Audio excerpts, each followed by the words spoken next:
Dust on the Bottle was one that was really fast. I wrote that. I mean, we started recording my Out of the Bang record on a Monday, and I was really excited. We had recorded Party Crowd and Out with a Bang, and I can't remember what else we recorded, but I was in a really good mood, woke up, all fired up that morning, happy. It was my first album, and I was living in my little house out in Ashland City, which was a 2-bedroom, tin roof house. Wow.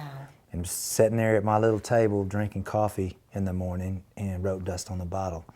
Played it for my producer over the phone, and he was like, oh man, we got to cut this tomorrow. So the next day, we recorded Dust on the Bottle. I'm Jason Pinkston, and this is your Backstage Pass. Today on Backstage Pass, legendary singer-songwriter David Lee Murphy. That was a real-life experience, wasn't it? It was, yeah. I mean, partially. I mean, Creel Williams was a guy from Southern Illinois, and he was actually Ziegler over in that area. Okay. And he was he was friends with my cousin, and they would go out to Crab Orchard Lake and put a tent up out there and leave the tent up all summer at the campground out there, you know.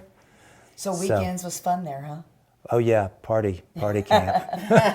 Yeah, those guys were crazy. But Creel made wine and all sorts of. He had a special bottle put up for you, didn't he? He did. He actually did. He did. I want to go back to, which was my favorite song on her album. I don't think it was a release for radio, but Red Roses Won't Work Now by Reba. Gosh, what year was that? Yeah, that was my first one. That was '84. How'd that get in Reba's hands? I mean, how long you been in Nashville at that point? I had been in Nashville for maybe 2 years, and 2.5 years, something like that. And I had actually started writing that song in Southern Illinois when I was still living in Herrin, and started writing the chorus. And the person that was one of my friends down here that got me my first apartment in Nashville sold Jimbo Henson and his wife their house. Okay. And so she said, I want to introduce you to this guy, Jimbo Henson. And Jimbo had written Broken Trust and Fancy Free for the Oak Ridge Boys, and I was like, oh yeah, that's awesome. So Jimbo and I got together, and I played him what I had going on Red Roses Won't Work Now, and he just sat down and just started writing out verse lyrics. And so somehow the other Reba got a hold of that and recorded it. And she recorded it for one album, and they didn't keep it. They didn't put it on the record. And then the next album, they put it on. It was the Have I Got a Deal for You record. And she also performed it many times in concert. I mean, that She was on did. the roster. Yeah. That's when Reba wore a belt, a big rodeo belt. Yeah. She And her was a hair cowgirl. up Yeah. But that's one of my favorite songs. Yeah, I love her. She's great. Well, I had the opportunity years ago. I interviewed you as part of the Country Music Fest, and I came, and what I had in my sights was a performer looking for someone who would take the stage again. And I was really surprised to learn when you shared with me, the joy for me is in writing. And you shared it so eloquently that it's just the words, it's the written words, and when you know you've got it, you've got it. What is that for you? Can you explain what that is when you know you have that line, that? Gosh, I don't really know, honestly. I mean, I don't really know what a hit song is. I mean, I just try to write something that I think like you're gonna hear and go, oh yeah, I get that. I know what you're talking. I know what you're talking about. Like when you're driving down the road and you turn the radio on, you go, Yeah. Yep. That's me. I know what you're talking about. I know what you're feeling. Yeah. Have you wrote a song by yourself or with someone and thought, yes, that's a number one, and didn't do nothing? Oh yeah, I do that all the time. Then if you wrote the one Yeah, that just thought, oh, I don't know about that one, and it's huge. I mean, the ones that have been big, I thought they would be big. I've had some that have done better than I thought they would do. It never gets old when somebody records one of your songs. Sure. Especially one of your thrill. friends. Oh yeah. Never gets old, you know. What's It's been great. the favorite song that you wrote? I know there's 10 million. You know what? I really don't have one. I don't really have a favorite. I mean, I got my favorites for different reasons. You know, Dust on the Bottle's always really going to be a special song. Party. Is it like buy a new car and a Whirlpool and something else? No, I think it was paying off a whole bunch of, Debt. living, Yeah. 10 years worth of, Trying getting to- by. Yeah. Yeah. But they're all special for different reasons. Big Green Tractor was special. You Gonna Kiss Me or Not Wow. was special. Pirate Flag. Living in Fast Forward, that was special. They're just all special for different reasons. Right. But you're getting to some exotic places to do some writing, because I know when we tried to catch up to you, Julie says, oh, he's in the Cayman Islands, and he's here, and he's there, and that's pretty cool. It's fun. Is it? Yeah. Sounds like it is. Hell yeah. I guess Kenny Chesney's a hoot to write with and hang with. Oh yeah, I love Kenny. He's awesome. I mean, he is a great guy. I mean, there's, the thing about it is there's so many really cool people that you get to work with, and you just, you just got to count your blessings. That you get to do something you love to do and hang out with people that are fun to hang out with, and What is that they say, if you love what you do, you never have to go to work a day in your life? Are you living that? Yeah, some days I feel like I'm working though. To be successful, you gotta have discipline. You gotta do it. You can't just go like, well, I'm just gonna ride every now and then. You gotta do it. But it's fun. I mean, it's fun to do. Is there some new stuff, I'm sure, in the works that we haven't heard yet?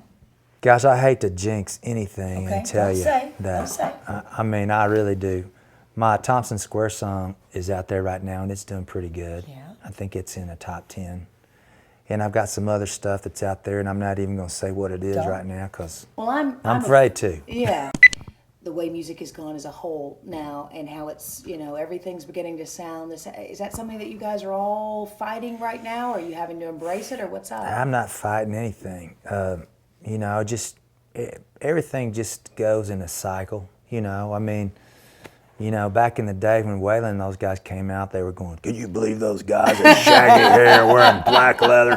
What is it?" They're not wearing rhinestones anymore. Exactly. And then a couple of years later, everybody was wearing baseball jackets and gold chains with hairspray, and they were going, this is how it is. Everything changes. Everything changes, and it'll go a certain way for a couple of years, and it'll change, and next thing you know, there's going to be some kid coming along here, sings like Randy Travis again. Yeah, it's that's just it goes like this, and every time you think something is, here comes Billy Ray Cyrus, Yeah. and then here comes Randy Travis, and Yeah. here comes Garth, and it just, who knows? It goes until people get tired of it, and then it changes. Are you strumming your guitar any differently because you feel like you have to pick it up a little bit, or is it still, is what I'm hearing that you're just writing about life, what people are experiencing it, and Yeah, I just try to. it's not a funky beat or a rap that you're working towards, I guess. No, but I have and do that. I do it. I mean, just like everybody else. But just whatever happens that day, we might sit down and go, let's write a song for, Jason Aldean. Let's write a song for Kenny. Let's write a song for Luke Bryan, or let's write a song for. So you Or start with an artist in mind? Sometimes. I remember you saying yeah. that before. Sometimes. That you'd have it in mind. Sometimes we just have an idea and we just write it. And then you said at the end going, what do you think? Yeah, at the end Dolly? you might go, yeah. Dolly Yeah. or Kenny? Yeah, sometimes you might go, wow, that sounds like Kenny could do. Or sometimes you might go, that sounds like Rascal Flatts. Mm-hmm. Or you just don't, you never know. But you're not going to send that thing out to multiples, are you? One No, person will have I that mean, song in their hand. Well, yeah, like what happens is like if you have an idea for a song and you pitch it to them and maybe their producer gets it, their producer goes, well, I want to put this song on hold for whoever. Okay. And they'll hold it like they'll put like a little reservation on it. And they'll say, well, this is kind of reserved until we decide what we're going to do. Okay. We're going to cut this song. Maybe. But then if like you were pitching it to Luke Bryan and Luke came back and he goes, well, he didn't want to do it, then you might pitch it to Jason. It can be a happy ending, because if it's Oh, your yeah, song, yeah, it works for out. sure, yeah. Okay. Very good. Well, we like to end our interviews with the Fun Four. I think Fun I've done this Four. with you before. Are you ready? Okay. You ready? I'm gonna try. This is all about you. Italian or Mexican? Oh man, that is tough. Like right now, Like right now, I know you're hungry. I craving can I'm hear very you. starving. salsa, I'm some starving. chips. Wow. Golly. It's a draw, I man. know it's tough. Look at that. That This is- has been the toughest I question mean, yet. eating is like one of my favorite things. I mean, Italian, but I like Crunchy? Mexican. I like Mexican too. You Or like Thai. I like Now Thai. he's questioning when he says the I like Italian is- Indian as well. crunchy or Mongolian creamy? barbecue. Crunchy or creamy? Crunchy or creamy what? Chicken or like? Peanut butter. Oh, peanut butter. Or I would assume. Peanut butter. Is that a hard one? I like creamy. He's peanut allergic. butter. He's allergic Yeah, to peanuts, I don't yeah. eat too much peanut butter anymore, but yeah, I'd probably. I mean, my kids like crunchy better, but I like creamy better because the bananas sit on it better. Haggard or Jones? It Another depends tough on what kind of mood I'm in. Okay, say you're in a happy mood. In a happy mood, I would probably listen to Haggard in a happy mood. Yeah, because I can Yeah. see that. He stopped loving Yeah. her today and all those Yeah. for the sad ones. Boxers or briefs? Boy, that's one I Commando. don't. Oh wait, no, wait. I no, think no, no. that's one that's just best left to the We'll imagination. let, but that's a good answer. You know, the other thing we are trying to be very relatable with our audiences on this show, and you've alluded during this whole interview that you're working a lot, and we know in this business anymore there is no 9 to 5, and it can be tough on families. And if given the opportunity, what is your message to your wife, your children? You'll always be present. You're just trying to work hard to make them proud. How do you balance it all in your mind and sharing with them? Gosh, that's a good question. I just go out there and go to work every day and try to keep the family going, and my kids, it's always been kind of weird for them because their dad took off for long periods of time and shaggy hair, come into the school stuff looking like he just rolled off a bus. Didn't shave, and everybody else's dad's cleaned up And and he's wearing a a suit and star? tie. Yeah, and it's just always been. My kids are just kind of like one of my buddies said the other day. It's like, yeah, I went out on the road with David Lee, and his son was out there, and he comes walking in. He's got his shirt unbuttoned down to about there, shaggy hair, hadn't shaved, looked just like him. So I mean, I don't know what that's got to do with anything other than the fact that, I just go out there and try to do the best I can for my family, and just like everybody does.